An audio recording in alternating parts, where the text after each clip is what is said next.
Welcome everybody to tonight's discussion event. Collaborate with us, meet the curators, artists, and experts, which is part of our new exhibition series, Counter Images in the Rautenstrauch-Joest-Museum in Cologne. My name is Caroline Breuer, and I'm currently, together with my dear colleague, Lucia Halder, responsible for the photographic collection of the Rautenstrauch-Joest-Museum. I will be your host for this event and the one who will moderate, together with my dear colleague, Agustina Andruelletti, the Q&A session after the talk. So I'm really delighted to welcome our guests today, Sandrine Colard, Tuli Mekondjo, Patricia Hayes, and Laudi. Before I'm going to introduce the guest speakers, I would like to give you a short glimpse into the new exhibition series, Counter Images. Counter Images takes a critical look at the Rautenstrauch-Joest-Museum's historical photo collection. The new multi-annual series aims to open up space for new perspectives, to stimulate reflection, and to relinquish interpretative authority.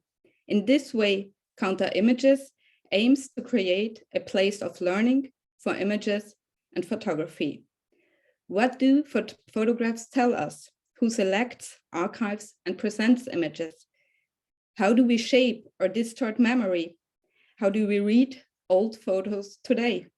And what counter images can we create? Counter Images is a growing platform for a collective, multi-perspective engagement with the medium of photography and the photo collection. The focus is on the impact of the images. Stereotypes and traditional narratives are questioned, colonial entanglements of the photographic collection and of museum practice pointed out. Counter Images is a process, a continuous development with an open-ended result.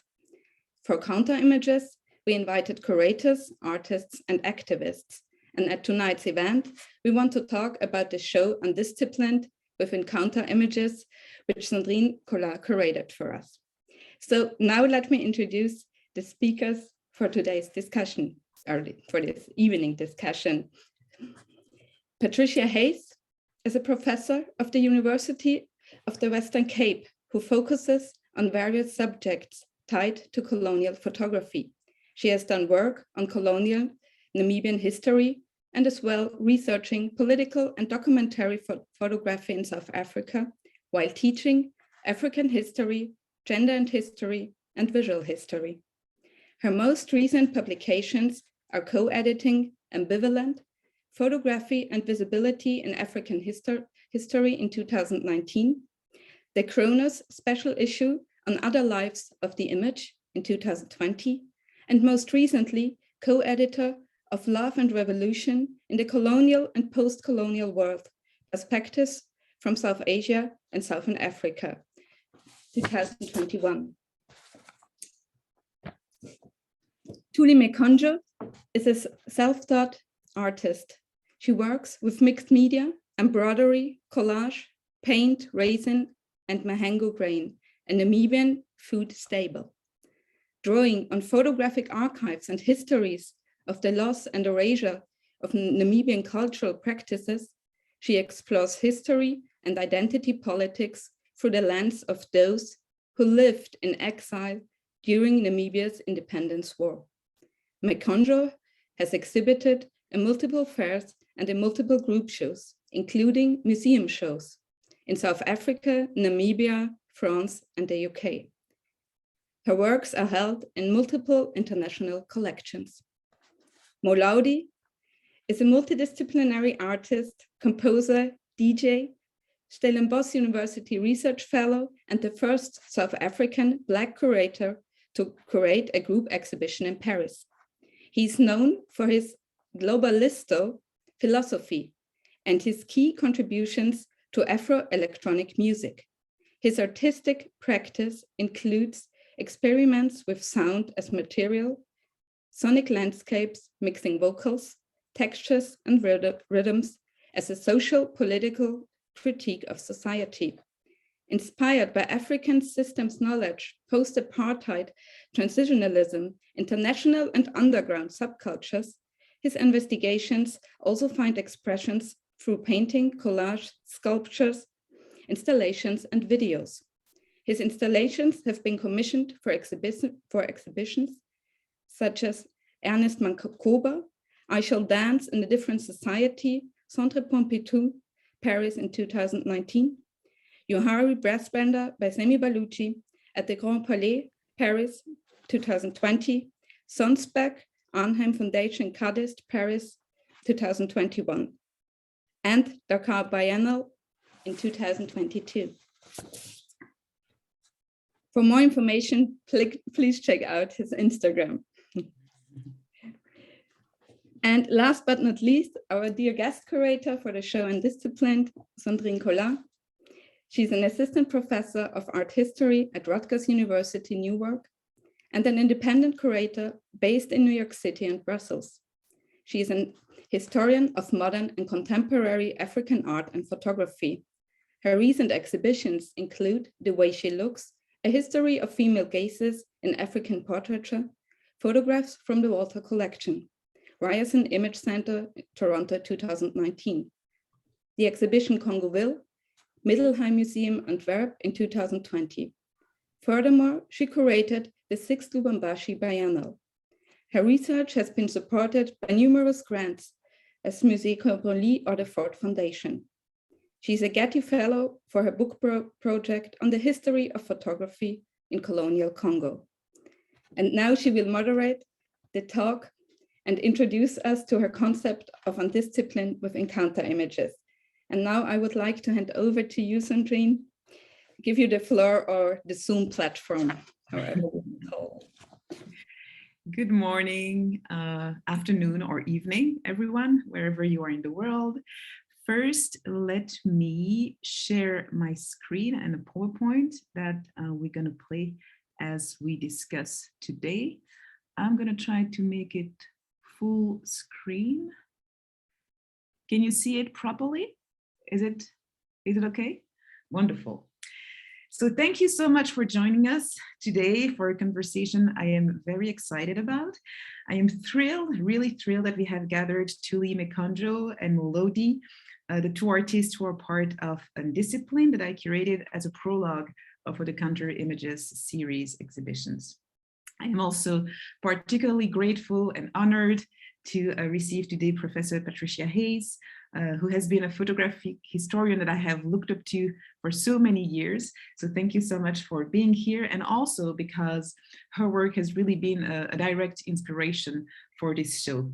If it does not occupy pride of place on your shelf yet, I really warmly recommend one of her latest volumes, Ambivalent, that has been co-edited with Gary Minkley, and that comprises a series of fantastic contributions from Africa-based scholars.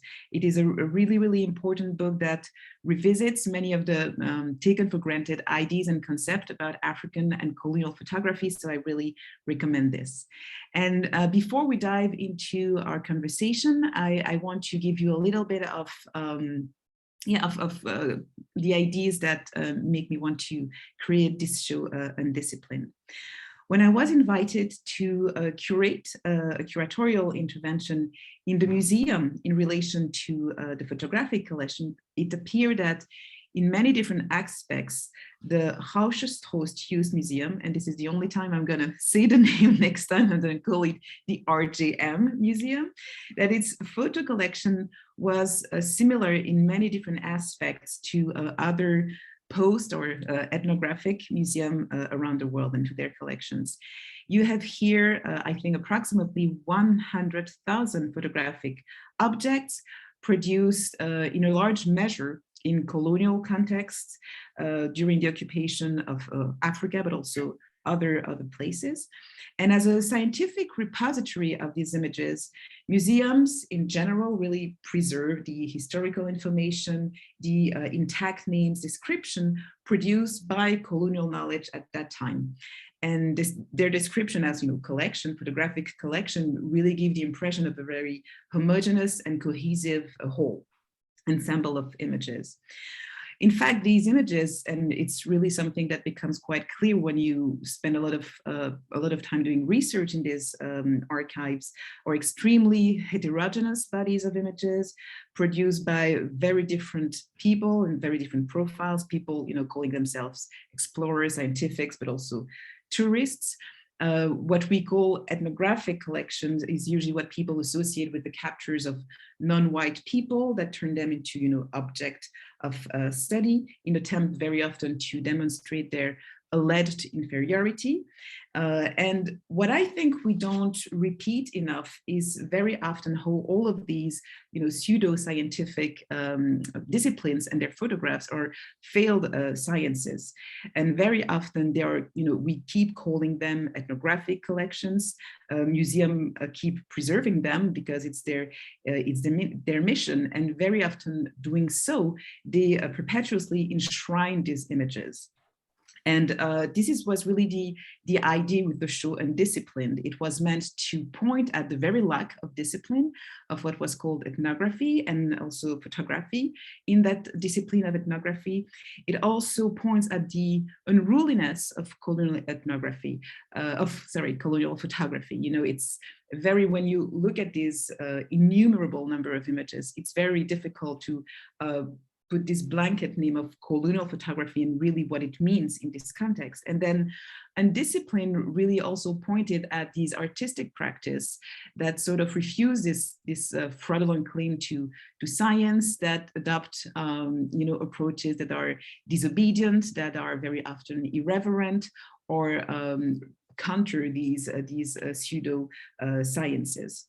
So this was really the idea behind Undisciplined, and I thought it was particularly important to do so. And I think it was also one of the reasons the RJM team museum wanted this series Counter Images to start, was that because within the permanent exhibition of the museum, and I apologize for the bad quality of these images, I just took them with my iPhone when I visited the museum for the first time, is that you have within the context of the permanent installation of the museum, a very illustrative and unproblematized use of photography. You can see it here, you know, in a window where it's used as a sort of wallpaper, you know, so archival images used to illustrate the permanent collection.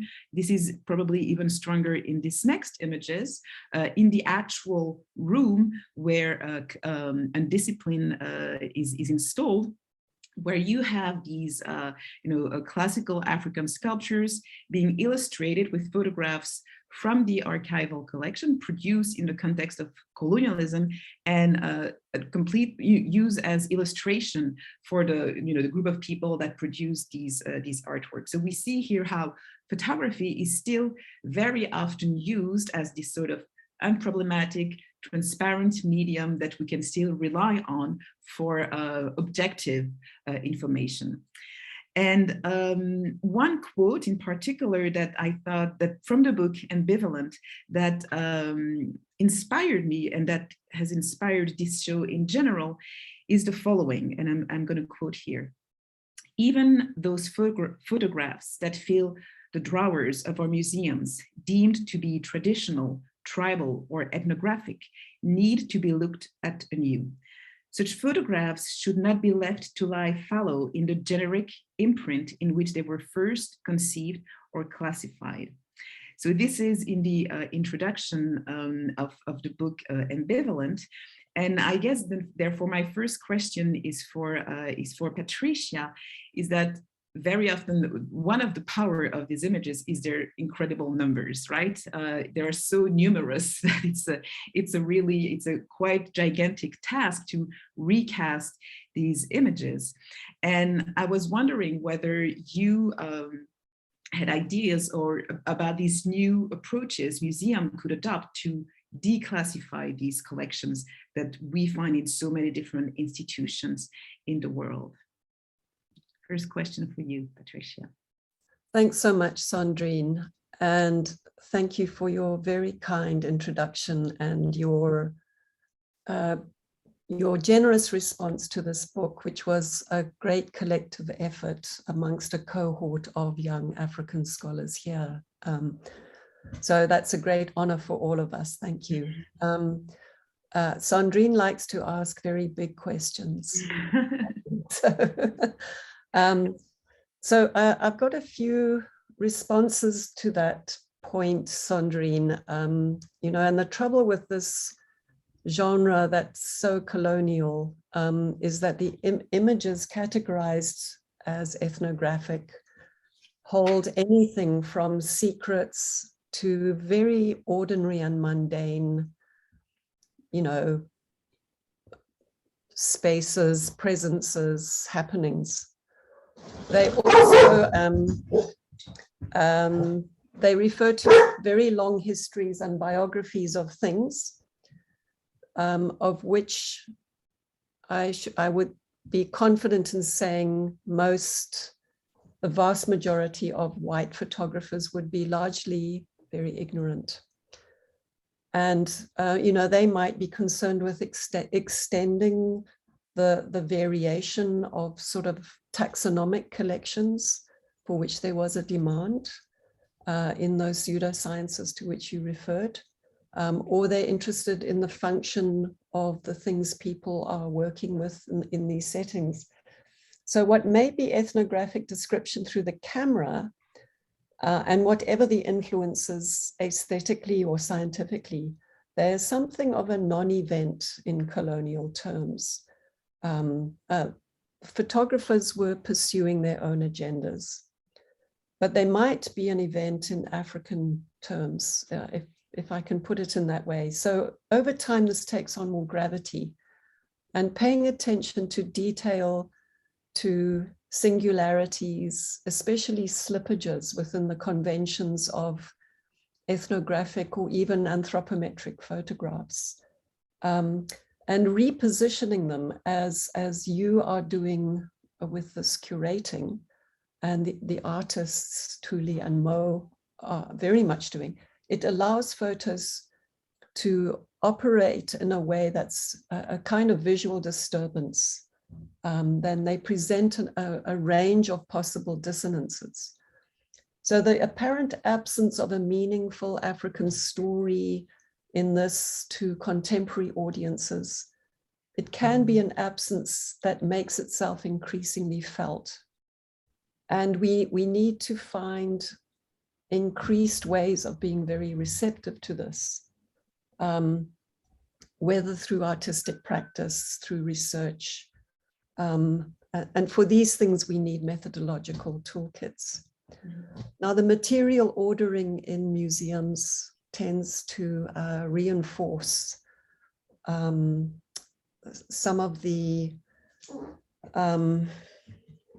problems of these classificatory categories. But as soon as you shift, reposition, you know, intervene artistically, then some of their possibilities leak out. And there is, I'm just thinking of something Elizabeth Edwards said, which is that there's a kind of fiction of material stability that goes with the museums.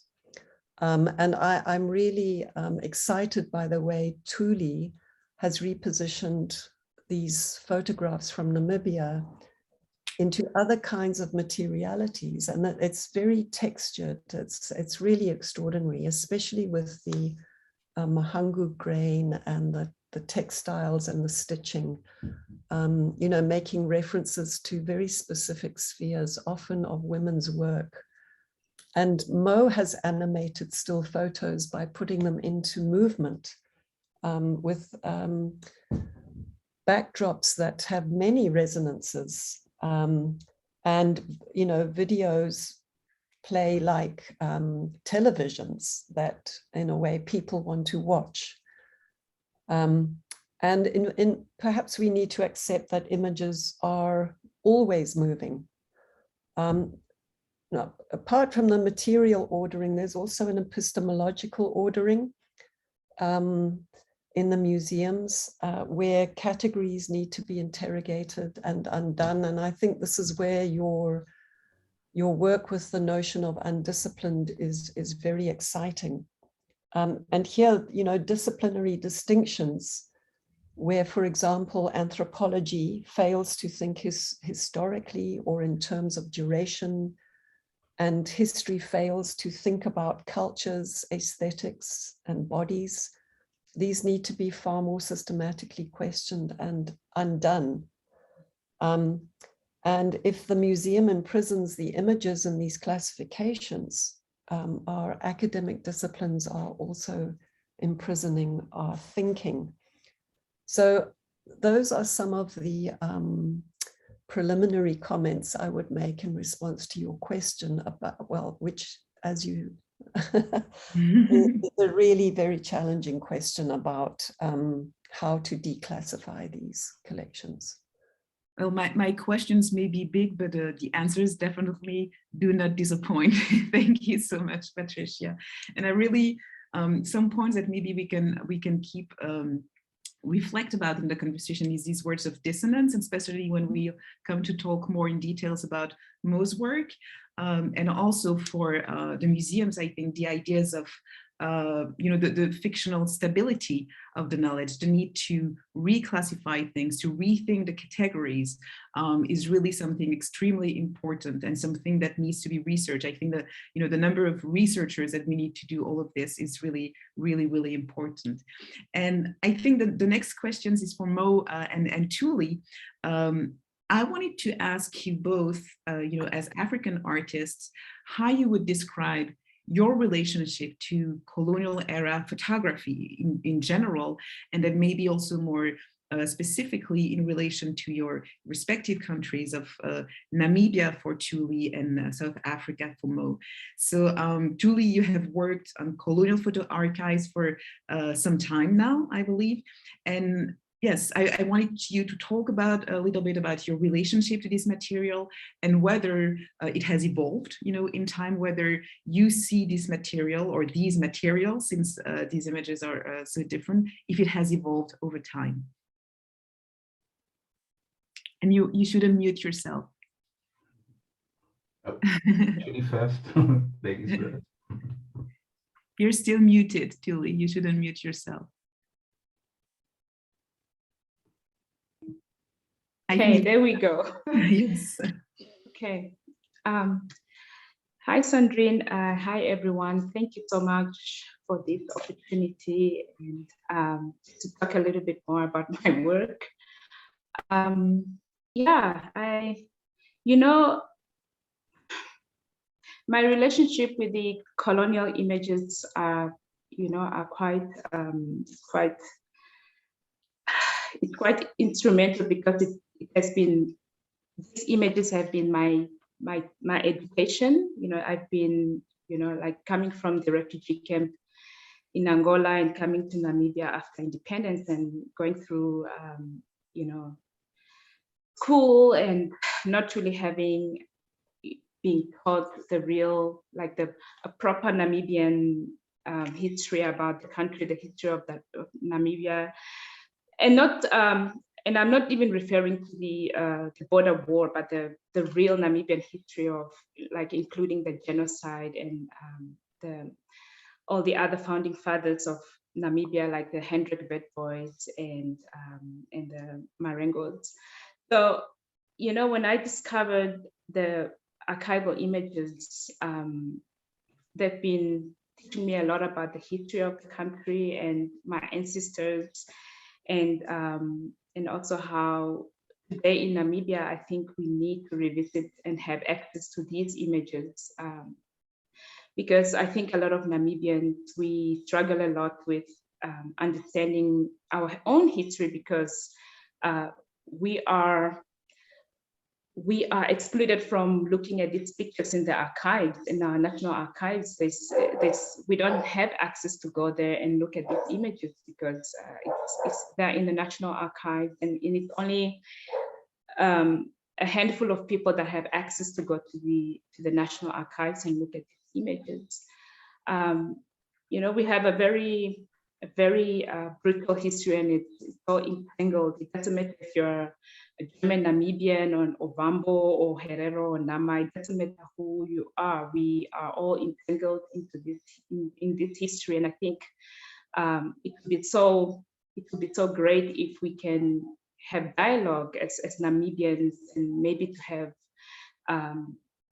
a moment and time to actually look at these images so that we can look at our history and to discuss this brutality amidst like between the Germans, the Germans and local Namibians. When I started working with these images, and one day I was just thinking how perhaps what I'm doing really with these images is that I am doing a reverse gaze, and because we know the German photographers or the colonial photographers, they took these images, but now the gaze is literally shifted, and it's the people that are in these images, or my ancestors that are in these images, they are looking at us now, contemporary Namibians, and they're obviously questioning us. What are we doing with our own traumas? What are we talking about it? Are we finding ways to deal with this trauma? Because we are suffering from these generational traumas, even if it's from 1904 during the genocide time or during the border war. We are still dealing with this trauma today, but we don't have discussions, we don't have platforms where we can talk about this history and really what it means to us. The other thing is that I've also been struggling a lot to understand why today still in Namibia we don't have a day of remembrance for the victims of the genocide. We don't have a national day where we as Namibians can actually remember our ancestors that passed on during the genocide time. We have an Independence Day, and there's a lot of focus on obviously the border war, but what about the genocide? Like as Namibians, what is wrong with us that we don't remember our ancestors that perished during the genocide time? How come today we don't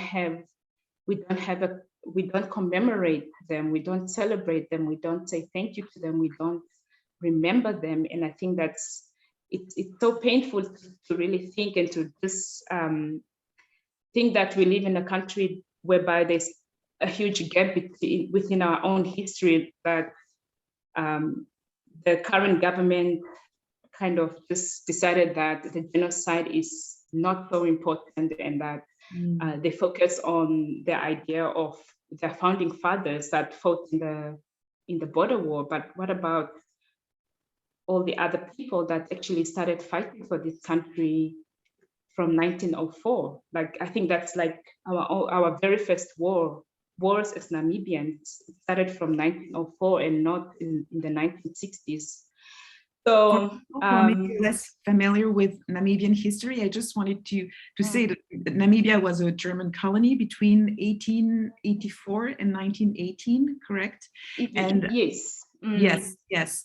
And it was during that time, there was Namibia's people suffered brutal oppression and a genocide that's often seen as an inspiration to the later genocide that happened, in Europe during World War II. So I just wanted to make that specific for the people. I mean, we know that. I mean, Namibia was obviously a testing ground also for what happened what happened at the concentration camps in Germany. We know Attack Island was used for those things, to test out whatever it is that they wanted to do. With the Holocaust, for example. And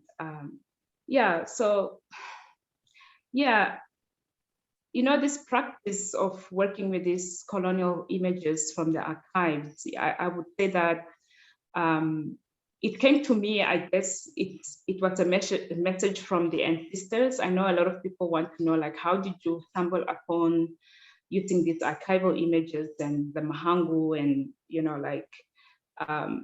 doing this practice or this technique? And I can only say that it's I'm just a channel. I'm just a channel of my ancestors, and this is how they want me to, to voice, to be an instrument for their voices, and this is how they want me to work, like using these images and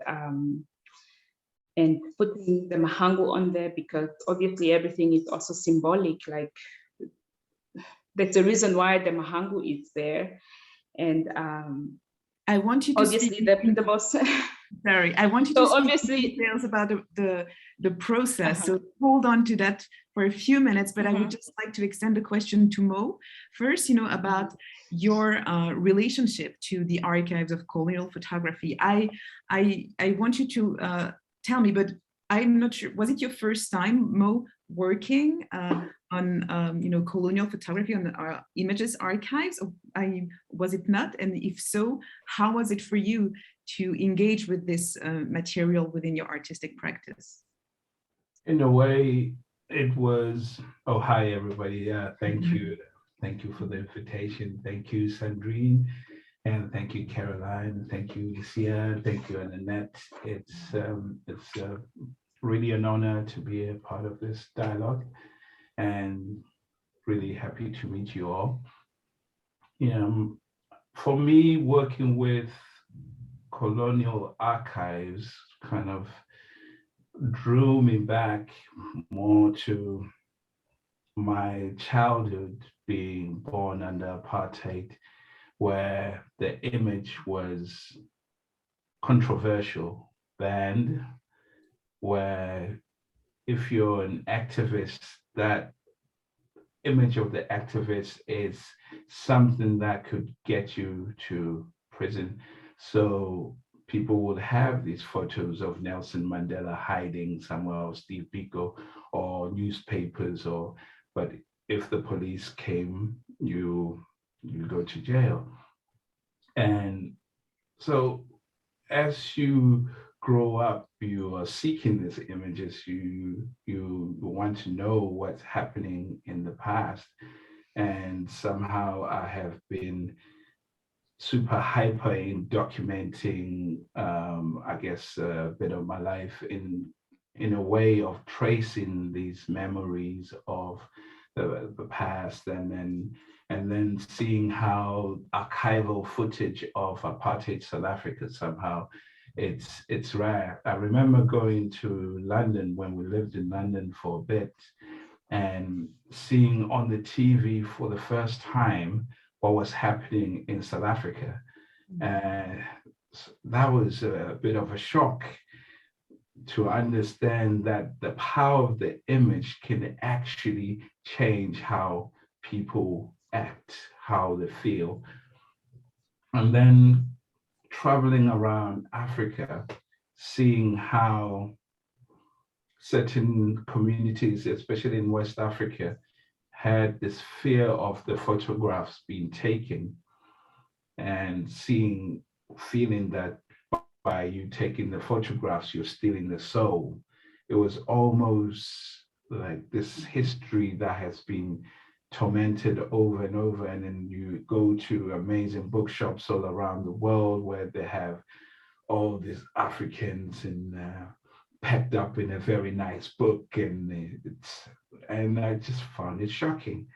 And to be dealing with these archives material, when Sandrine invited me, I wanted to take a twist in that, to reverse the gaze, to challenge that, to almost speak to the ancestors that have been stolen, the souls being stolen, and to show a different way or have a conversation with this past. And what this past could be. How can we talk about it and engage it, as the camera has that weapon of capturing a history, and that history depends on who's capturing it, how they're keeping it, and how they're extracting that information. Is almost as the history of creation of museums itself, how they take all objects from different parts of the world and put them together. So I found that very interesting and powerful to Thank you. work with. Something that was very interesting in inviting you both, to be part of this show was that you both work in mixed media. It was after I want you to talk about your very sophisticated process, Tuli, in 1 second. You mix a lot of different material when you transform these archival photographs. Mo, you're a composer, a musician, a DJ, a visual artist. And when I invited you to work on the specific archive of Alfred's, it was also because he had this dual practice of being a photographer and a composer, a musician. And so I was very interested in sort of teasing out different dimensions of the images.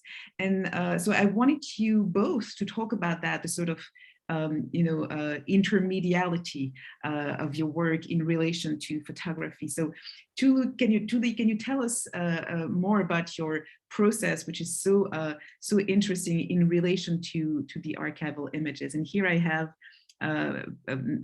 pulled out from the archives a sort of transformation that you create from a postcard to your final work.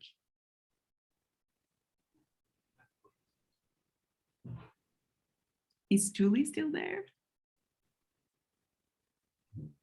I think we have lost Tuli. Is that possible?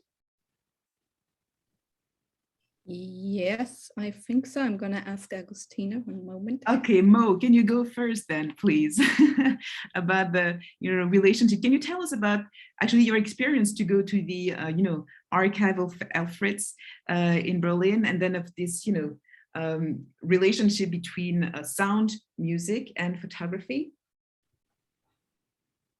It was interesting to go to the Berlin archives and find the whole process challenging, but even though they were open, it's interesting how there's this idea of preserving the archives, but then not having access to the archives. So some people have the access and some do not. And as I was there trying to photograph some of the archives, I was told, oh, no cameras are allowed. And there's a process in which they would like to preserve, which I found quite strange, because archives are meant to be shared, but then I guess it depends on what is in the archives, what is the danger of sharing those archives. And I found it really, really interesting to deal with the nature of Alfred's process, for him being a multidisciplinary, not only being a photographer, but as a music composer. So you had these amazing scores that he had collected for over 30, 40 years or so of his lives, and then brought it together. And going through them, I just started to feel this inspiration and connection of how he was able to transform his life, not only as a photographer, but he wrote travelogues and also composed music. He left Germany at the time when it was difficult to live as a gay person, and then he found ways to travel all around the world and spend a lot of time in Ghana, Nigeria, Yemen. I focused a lot on his trips around Africa, because it spoke a lot closer to my journey to Europe and the connections with the sonic references that he was doing, where he would go or try to compose a certain sound, and that sound I guess at the time was particularly inspired by Africa, but then it has all the tropes of what it is to be an African, like all the scary drums going into the jungle, and then something that you really weaved into your soundtrack, if I'm right. Yes. Can you tell us about, you know, how the images inspired the sound and the music that you composed? It started definitely with the visuals, the image, the photographs, and then by building the story and also doing more research and how he composed. He used to photograph, and then also he actually made films, silent films. At that time, he could not make any movies as such. So he would record a film with a camera, and then after that he would compose the music watching the silent film. So all the films, the silent films that he made, where the music was recorded after.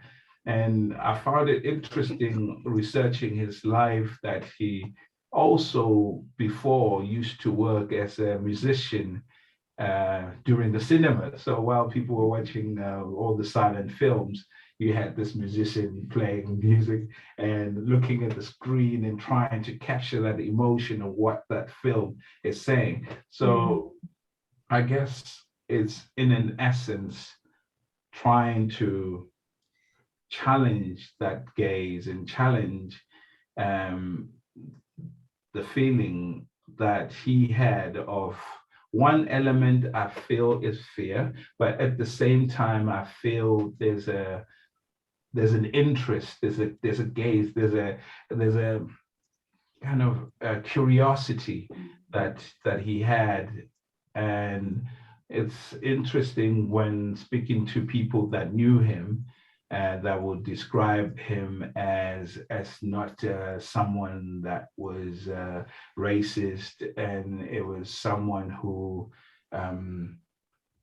left Germany not because he really opposed the war, but he was fleeing for his life and fleeing for his spiritual well-being. So in a sense, I was wondering if there's this colonial gaze, there's this racism within capturing the Black body, and how he portrays the bodies could be a challenge, where sometimes it's the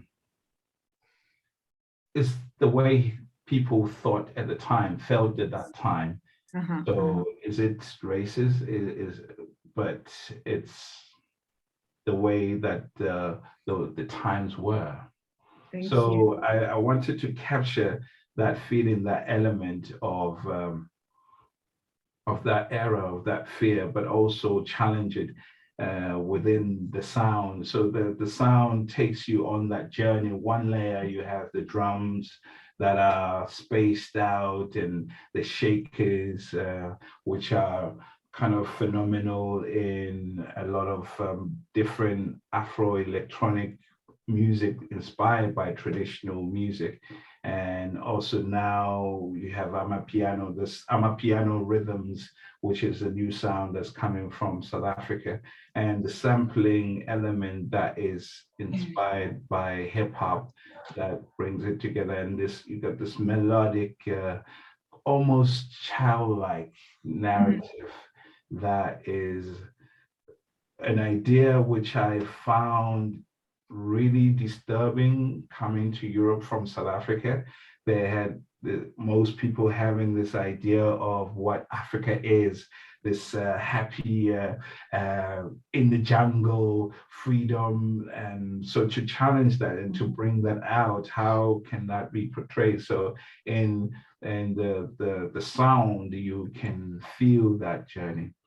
Thank you. Thank you. I hope we have dear Tuli back. I see her name. Can you hear us, Tuli?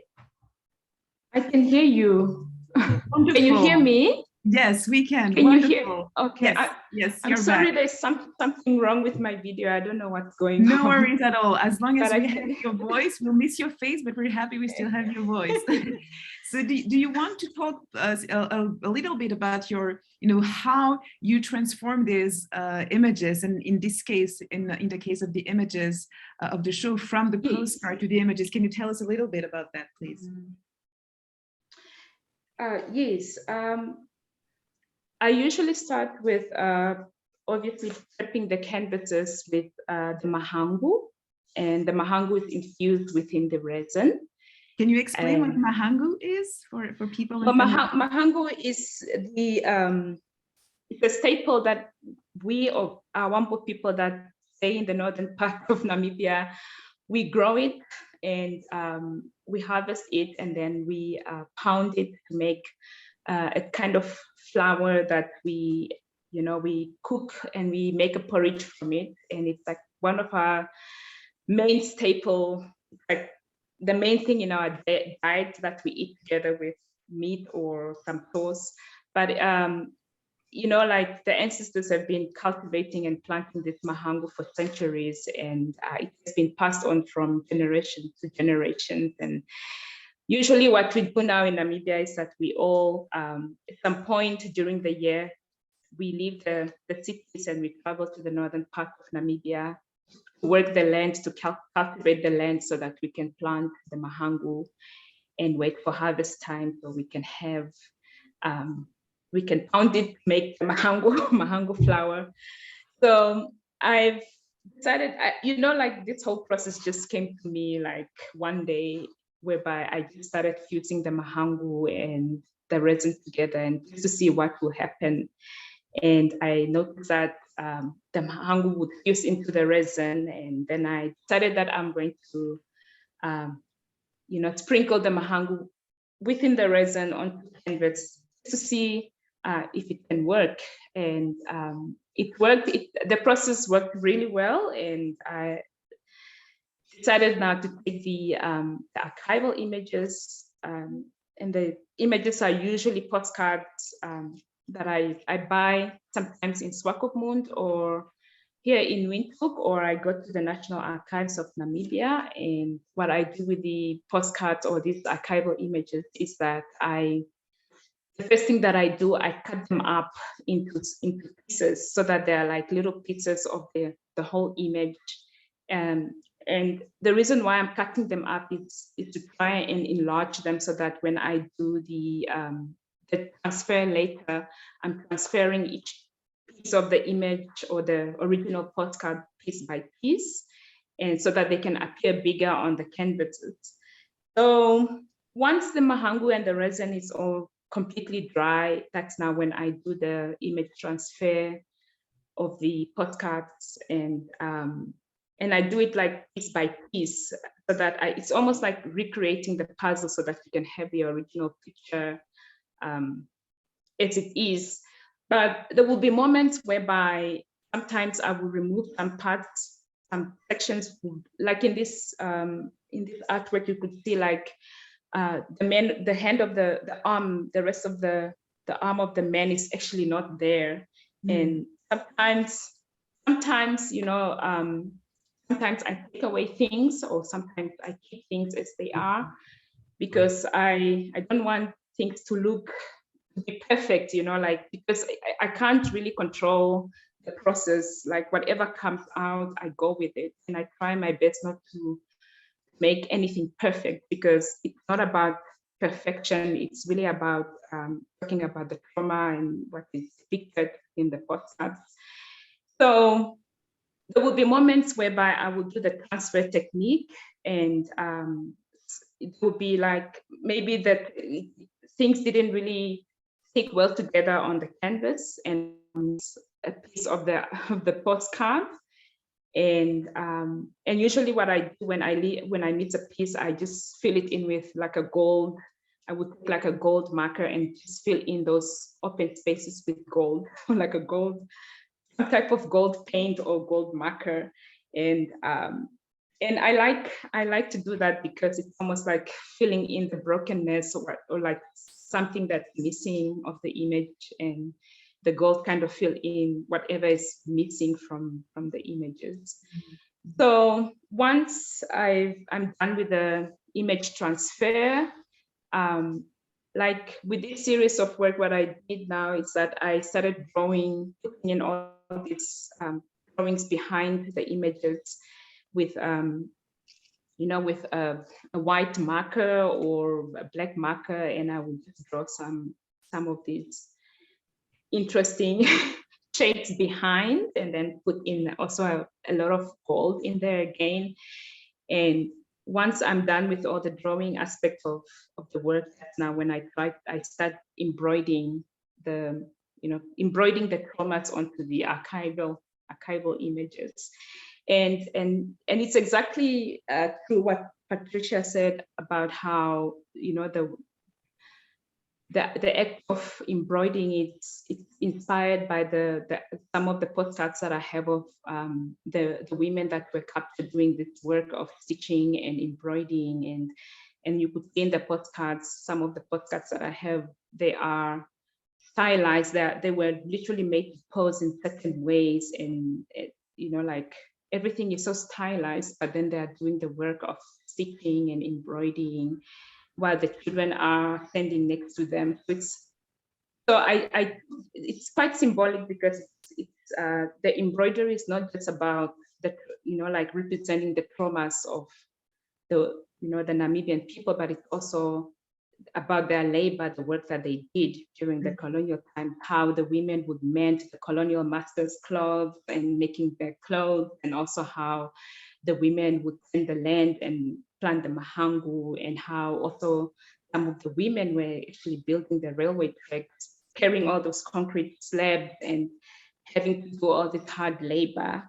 So the mahangu and the threads of embroidery represent the work, the labor that the ancestors have to endure, that they have to do, they have to carry on during the colonial times, and also how, and still today we're doing all this work today, still in Namibia, like working, like my grandmother worked as a maid in the south of the country, I remember she was telling me this amazing story of how she was riding the train to the south of the country to Ice, and she was the only woman on this train with all these men, because they have to work in the south of the country, and the men will obviously be doing the hard labor, and she'll be working as a maid.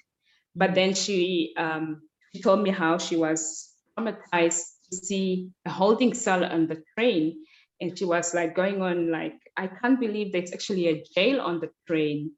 And she kept on telling me, like telling us that obviously if you get on the train without your pass, they will arrest you and they will put you, that's like a holding cell for anyone who's not having their pass, and they will lock you up in that holding cell. So yeah, so that's the reason why, or this is the symbols of why I'm putting this embroidery work onto the artwork in the mahangu. Thank you.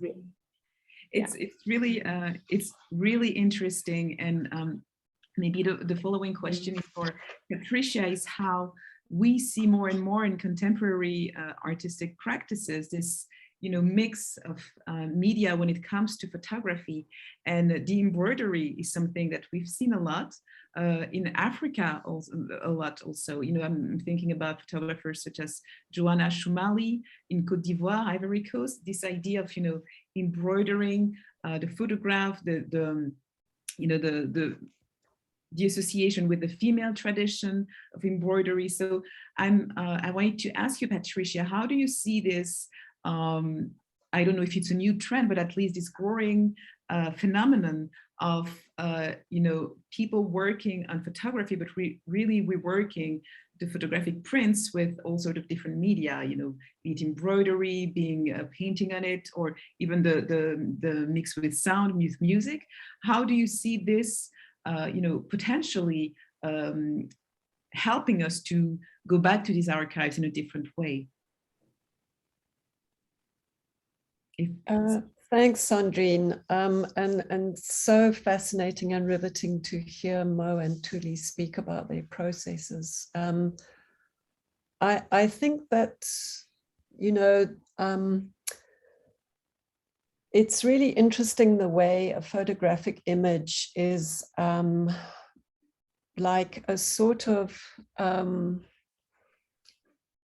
an extraction from a space and time that would have been filled with multi-sensory stimuli going on, and the two-dimensional image that we are left with, you know, the print, is very attenuated in a way. Mm-hmm. And the challenge is, and this is what's so wonderful about these artistic interventions and refigurings of the photograph with other materials and substances and, you know, sensory dimensions, is that it is, you know, it's removing it from the single sense of the visual and reinserting it into a multi-sensory world, which of course we are all part of. So I think it's really extraordinary to see these, the way that these can be layered together. Mm-hmm. Thank you. It's the next question I have, and this is really a photograph that I wanted to put on to give a sense of how, you know, these works cohabit with the permanent installation within the museum. And what I found particularly interesting, you know, when you put these works next to the objects that make part of the, you know, collection of the RJM museum, is that you see pretty vividly the sort of different treatment between objects, you know, that are cared for and preserved in contemporary museums, and then the treatment of the people, you know, who here, of course, not directly, but generally produce this object. This is something that have been, you know, discussed a lot, especially by Ariella Azoulay recently in her film Undocumented, you know, how these objects that are in our museum these days are undocumented, and that we reproach, you know, we take against the people, you know, who try to come from Africa to the European continent, these documents. And so I thought that putting this together was really, really interesting. And as a sort of extension of that, I always think it's very interesting how the debates around restitution, about you know, the restitution of African art has you know, been about these sculptures very often, but rarely about photographic archives. I thought it was really interesting how Tuli talked about the access to photographic archives, how difficult it was, even when they are on the in Namibia, on the African continent. And so I guess my question is, how different is it? Is the, you know, the photographic question different from how we think about African sculptures? Does someone want to, you know, think about this difference in treatments of people versus object? Patricia or Tuli or Mo, does one of you want to react? I will jump in quickly there because it was not, I'm not going to take long, but I found it very interesting how going through the process of going through the archives, how objects were more documented. Mm-hmm. There was, you could tell which object came from, and then the people that are in the photographs, less so. You do not know the names, and it's hard to find these names, and it was a challenge to find the names of the people in the photographs. But then in one photograph you see a photograph of one collector or explorer speaking to I guess the local, and with a huge, I guess, problem or object, mask and sculpture, and then extracting that information and transferring that information. So you get all this information that is taken and highly documented within that period. But then the people that were serving the explorers are not so, and even the people that were there during that time. So I find it fascinating even now, this hyper documentation of all this objects in the museum, but people that are traveling within borders, and some are called illegals, they are called undocumented. You have undocumented people, but it's so easy to document. So it's almost like documenting is power. Mm-hmm. That's interesting. Interesting. Patricia and Tuli, do you want to react to that? Maybe I'll just pop in here. I think what Mo's saying about the lack of names of people in photographic images in these collections is very, very troubling indeed. And I'm moving away a little bit from the current discussion on undocumented people and migrants, but just to go back to these older photos, these archival photos, and the way the names don't appear. One of the questions you put to us a little while ago, Sandrine, when we were discussing this event, was whether there are interventions that have been made with archival collections of ethnographic photos that have, kind of stood out for me. And I'm thinking here of a really interesting and extraordinary project that actually is going on in Australia and has been going on for about 40 years, I think, with one researcher who comes from Aboriginal family himself, Michael Aird, and he has not flinched from, collections of Aboriginal photographs that we would call ethnographic. He has collected as many as he could, studio and other kinds of photographs from the mid-19th century onwards in Queensland. And what he's managed to do through really painstaking research and kind of detective work is he's managed to find out who everybody is in those photographs. And he has put together their lineages and all this genealogical information and their locations and also their movements from place to place and what their activities were, what they did, how they, made a living and so on. And it's absolutely extraordinary. And he's been involved in a few publications where one of them is called From Illustration to Evidence. So he's moved away from the ethnographic photograph as a backdrop to another piece that is, seen as more powerful, perhaps. And he's actually now able to deliver evidence about people's claims to land through the native title courts in That's Australia. Extraordinary. So that, he's actually giving people back their ancestors.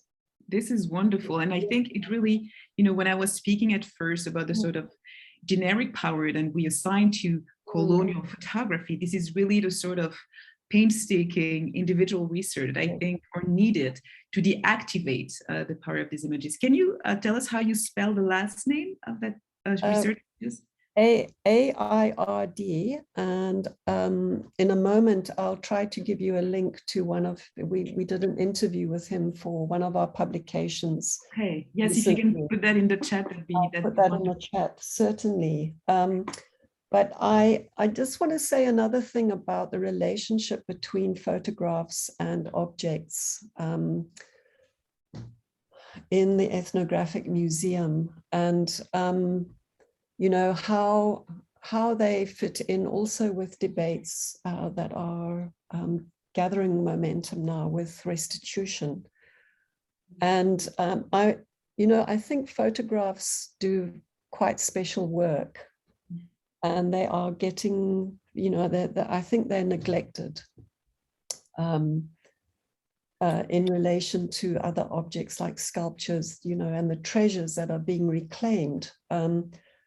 And I think that there's something about the reproducibility of photographs that means that they have acted as brokers in the process of collecting in the first place. You know, they've been like, in a way, icebreakers that drew European attention to these objects in the first place.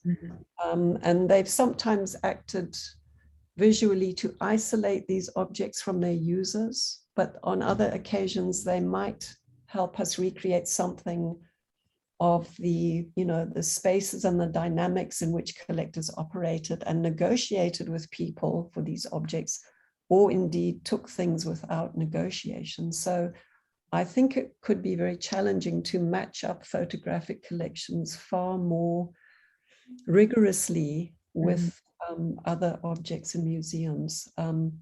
Yep, so thanks. Thank you. Thank you. Tuli, do you want to add to that, to the relationship, you know, about the, I mean, to the contrast between the treatment of people, you know, in the photographs versus how nowadays, you know, the objects that were taken from that time period, in that time period, are differently cared for in the museum? I think I would just say that obviously it is true, it's very difficult to have access to the photographic images because of all the issues with copyright sometimes. Like do I have, what power do I have to go upon these institutions, these huge institutions in Europe or somewhere in the Americas that have the copyrights to the images, for example, that are at the National Archives of Namibia? Like, it's a struggle. I mean, for me, sometimes it's just a struggle to go there and to request that I want a certain image. Because of copyright issues, it's very, very difficult for me to access these images because they belong to someone else, even though I might be the subject matter in the photographs, but I don't have access to that. I can't even have the access to learn about my own people through the images because there's a restriction of copyright, and we are only left with very limited photos that are apparently orphaned images that were given to the National Archives of Namibia, but then the others are, but most of the images they belong to someone else, and I think that's that limitation there. Yeah, I guess in a way you could say that the colonial question is still ongoing. If it's the same people that have owned and then passed these objects or photographs on, so how can they then be accessible to everyone? That's for sure. So it's interesting because even though people speak much less about restitution when it comes to photography, this is definitely something that's also part of it, since, you know, the difficulty of access to have images, you know, as you were saying, to your own ancestors, is something that's regulated with questions of copyright or even, you know, the ability for physical access to these places. So that's really interesting. Caroline, am I right in thinking that we should wrap up with the last question before opening up for Q&A? Yes, okay. So I guess, you know, when I was invited to do the show, I remember having a lot of discussion about the title of the series, you know, Counter Images, and how maybe I did not completely agree about it, because it's sort of posed as a precondition that these images needed to be countered, that we had some, you know, especially when it came to African descendants and African artists, that they may very well consider that it's not related to them, or that they do not consider these images as, you know, when I'm thinking here especially about degrading images, or the most violent of them, that it did not represent them, and that they maybe should not be burdened with the idea that these images need to be countered. So it's an ongoing conversation, and I thank again the team of the museum for welcoming these questions. But so I guess as a sort of wrap-up question, and we've touched a little bit about that earlier in the discussion, but what do you think is the power of images here? You know, how working on them, how actually retrieving them to transform them or to talk about them can empower us today, you know, for our contemporary society. I was curious to hear about that, you know, how you envision that. And it's an open question for the three of you.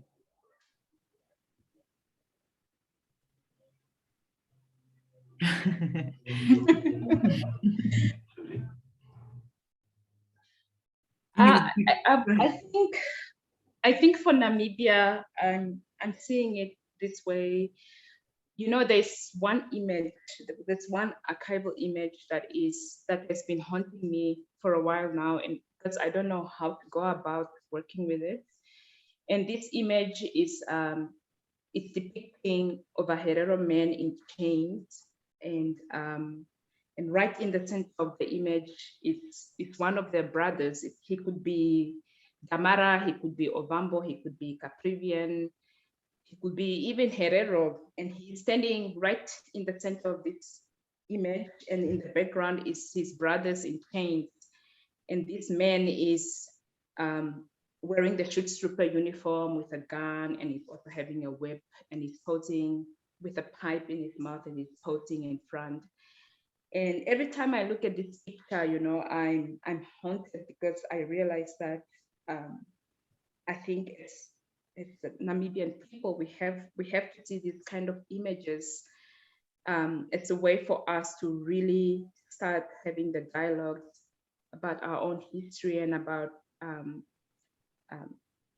even start questioning about, do we have the compassion, do we have the empathy to forgive our brothers or our sisters that were obviously working with the Schutztruppers. Of course, I understand that perhaps they did not have a choice, because they were put in this position to work as a, you know, to guard their own brothers and to be violent towards their own brothers.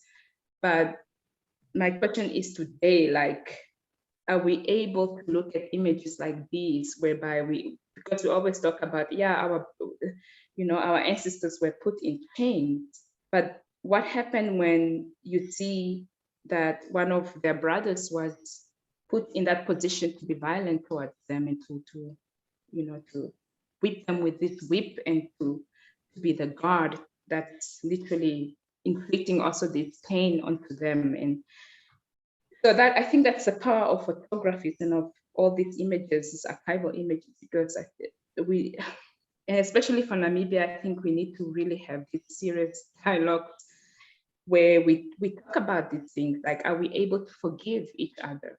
Mm-hmm. Because it's like, I keep saying that we are shifting the gaze from, you know, these colonial photographers, but now they are looking at us. Mm-hmm. They are looking at us, and they are questioning, are we ready mm-hmm. to talk about our own pains and our own traumas, and to forgive each other, and to because it's a very powerful picture, and I'm just, you know, it's haunting me, because I'm also trying to figure out how to work with it, you know, like, yeah. Thank you. Mo and Patricia? One of the things in the installation, Helfrid's Wonderkammer, the ethnographic gaze and the cabinet history, curiosity, there's surveillance camera. As you approach the installation, you become part of the work. And this work that you're seeing on the TV screen, you have 10 different TV screens, you have the painful images that are playing, and then somewhat you have music that kind of confuses and creates a dissonance and questioning. You are no longer just the observer, but you are part of the conversation. So I guess that's why I really wanted to have this CCTV camera. So one of the screens, as you are looking at the installation, you see yourself. And then most people, especially kids, when they see the work, they love it. They just want to take a camera and just take a photograph of themselves. But it's impossible to just zoom in that. You see everything else. So you carry this memory when you have experienced the work, and then by having this memory, it transforms. The hope is maybe to engage with that degrading image that is problematic, and then juxtapose with yourself. I thought it was such an interesting idea that you inserted that, because it makes the word dynamic in a very different fashion. You know, it really makes clear that at that time, you know, when all these when these archival photographs were created, it was also not just the birth of these images, but the birth of the viewer, you know, the Western viewer, and how they, you know, how their gaze has been shaped by all of that. So I thought that was really excellent. I liked that idea very much. Yeah. Patricia, do you want the last word?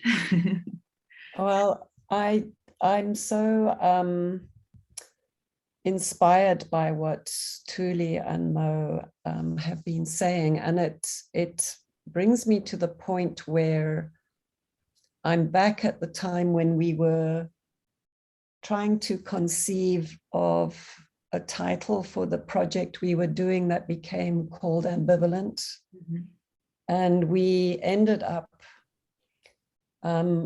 we had a workshop where we used a photographic image, which was a very confounding picture of a migrant worker who assembled his own remarkable collage of spiritual and traditional objects together with workers' tools. And it was a most extraordinary,